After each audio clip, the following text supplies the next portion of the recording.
And the abuses in our credit card industry have only multiplied in the midst of this recession, when Americans can least afford to bear an extra burden. Typical middle-class families would end up paying an extra $3,000. But even as this plan proposes these drastic cuts, it would also give $1 trillion in tax breaks to the wealthiest 2% of Americans, an extra $200,000 for every millionaire and billionaire in the country.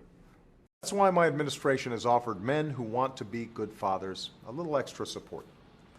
And that extra money for expenses means businesses will have more customers and will be in a better position to hire.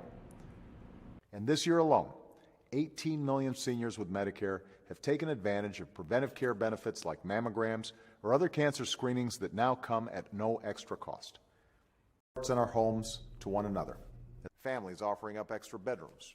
Spending some extra time on the phone with their loved ones back home, or they're setting up. Your employer may not have to pay you a single extra dime. It marks the extra time the average woman has to work into a new year to earn what a man earned the year before.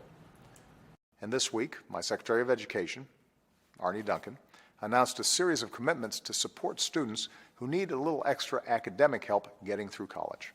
And that extra money would help them pay the bills and provide for their families. To our service members who are away from home, we say an extra prayer for you and your loved ones, and we renew our commitment to take care of you as well as you've taken care of us.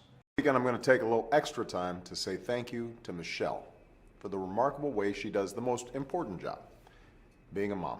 Well, I wonder what my life would have been like if he had been a greater presence. I've also tried extra hard to be a good dad for my own daughters. 3/4 of that is extra revenue that would go to the government.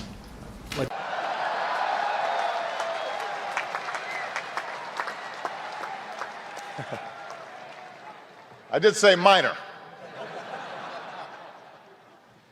Midshipman, I'm told that the extra ribbon on your chest is for the honor you earned for only the second time in the storied history of the Naval Academy, the Navy's Meritorious Unit Commendation Award.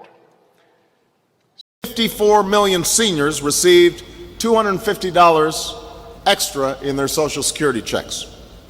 Later, prisoners who organized a special effort to protect the children here, sheltering them from work and giving them extra food.